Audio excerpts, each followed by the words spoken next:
The historic Paris Agreement back in 2015. She's now the convener of Mission 2020. That's an activist group committed to urgent climate action. Christiana Figueres joins me now from our studio in London. Nice to have you on the program. Thank you so much for giving us your time. Thank you very much. Good evening, and thank you very much for the invitation. I assume you heard what we just played in the introduction there, and some of Australia's politicians, including the Prime Minister, rebutting the findings of the climate change intergovernmental panel, particularly the issue of eliminating coal by 2050. How do you respond to what you're hearing from Australia?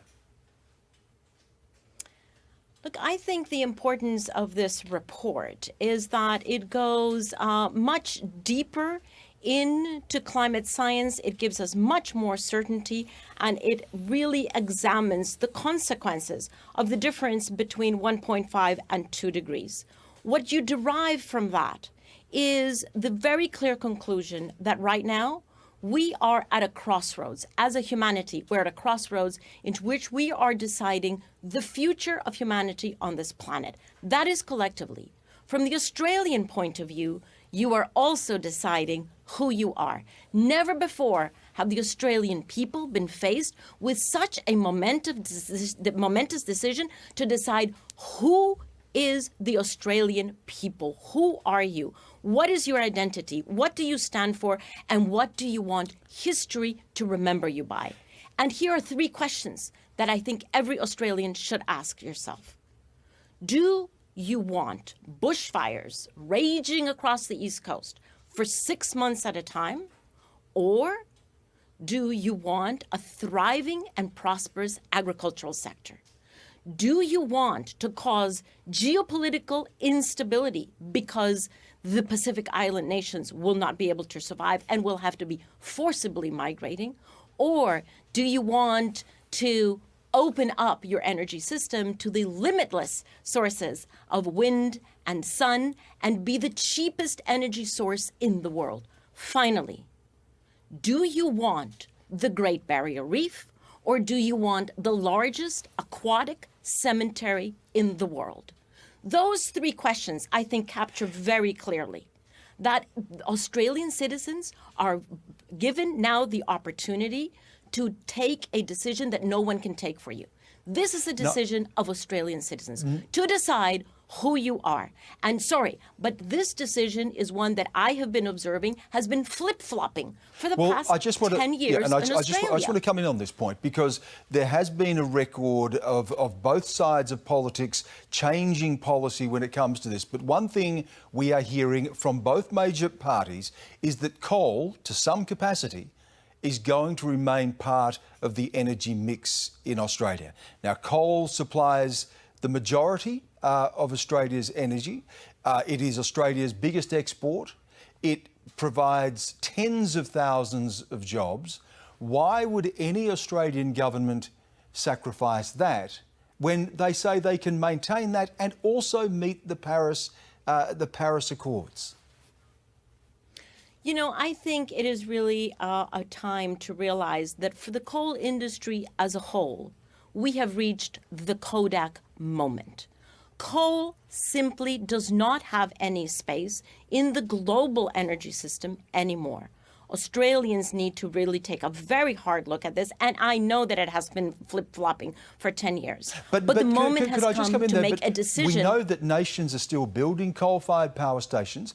Australia has said, and the Prime Minister of Australia has said, that coal is going to remain part of Australia's energy mix. As I mentioned before, it is a significant export for Australia and provides jobs. To say that it doesn't have a place, how does that fit with the reality of what politicians are saying and facing in Australia, and the demand from Australian people for energy that is cost-effective, reliable and secure? Because of the dependence of Australia on coal, both for its national energy system as well as for exports, it would be unreasonable to expect that Australia would completely demise its coal industry overnight. But to smoothly move out of the coal industry, both as energy source, because Australia has many other sources of energy, as well as a source of exports, Australia must be responsibly doing that. Otherwise, Australia is actually laying itself bare to have to undertake in 10 or 15 or maximum 20 years a complete devaluation of all of that coal.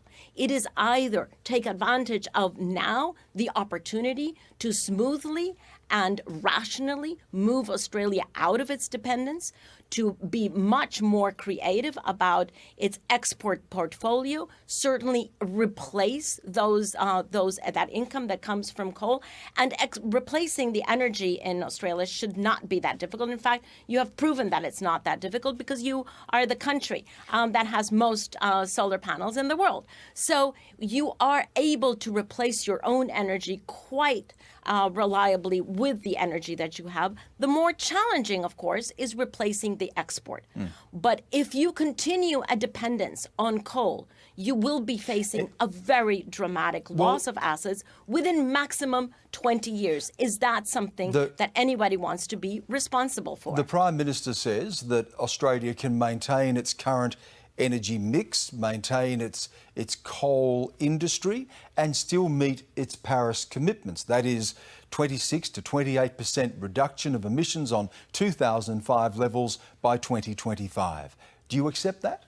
Whether it can or not, what we know is that the current commitments under the Paris Agreement are dramatically insufficient for what we need in order to stabilize the environment and, more importantly, in fact, stabilize the global economy and keep us away from abrupt changes, away from jumps to distress that would severely impact global economy and the Australian economy. So it's not just about can we be true to our Paris commitments, current Paris commitments. It is about, are we on target to be a globally and nationally carbon neutral economy by 2050? That requires much further effort than where we are right now. So to tell me that you can commit, you can actually do the Paris commitments, thank you, wonderful, not enough. But here's one of the criticisms is that, first of all, countries were asked to sign on to the Paris Climate Accord to make those commitments, that was what was required.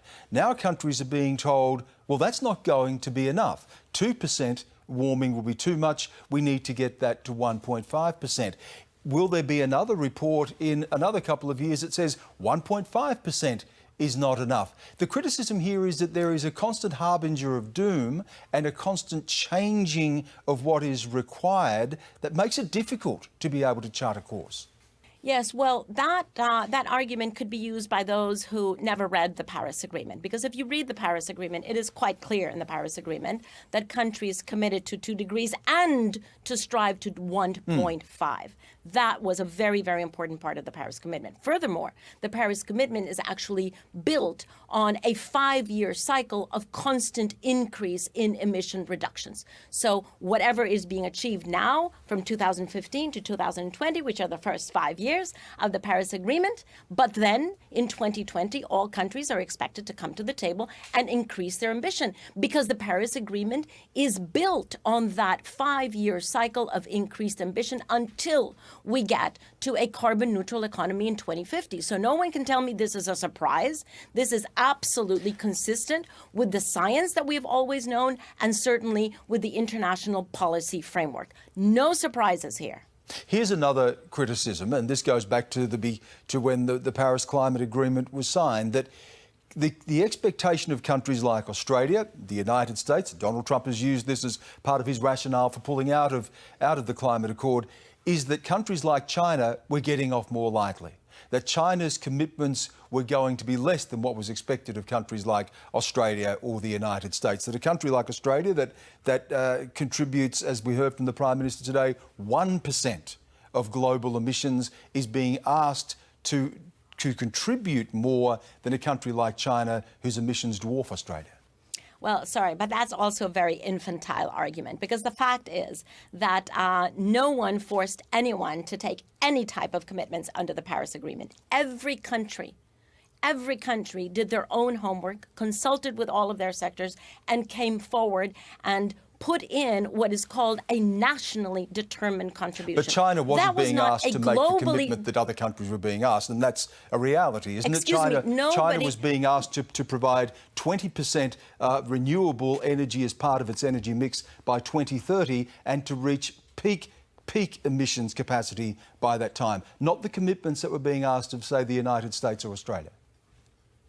No one asked either China or Australia or New Zealand or my own country, Costa Rica, to do anything.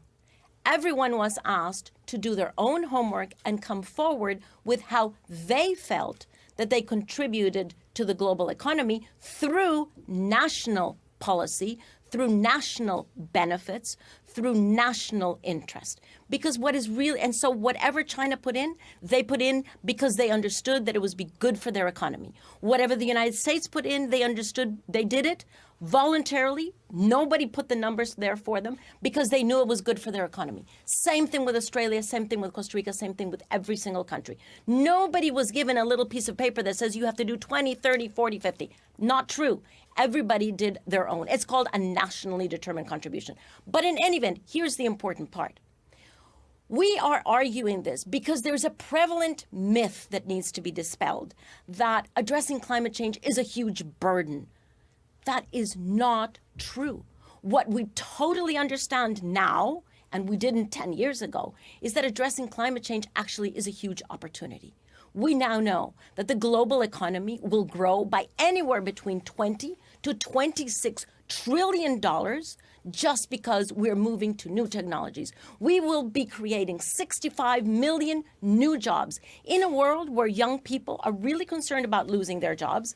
65 million jobs created because we're moving into a new sector, into a new technology, into a new energy system is actually a very good thing. Can I so those who do not want to join this very important wave of modernization, those who want to stay in last century and not move into the 21st century with all the potential that that has, will actually have to pay the consequences. They will not be as competitive as those countries that are moving forward, such as China and India. Can I just get a final thought from you? With the warnings that we're seeing in this latest report, with the desire now to get to that 1.5 degree target, what does the US withdrawal from Paris do to the ability of the world to meet those targets?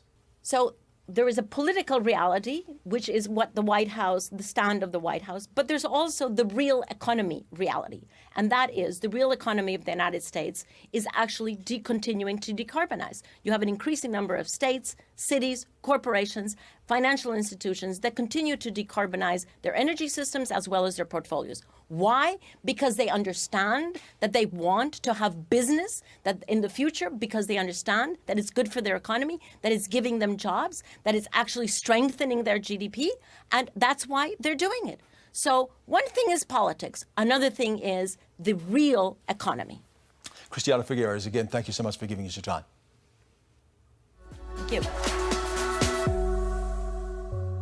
When comedian Adam Hills decided to write his memoir,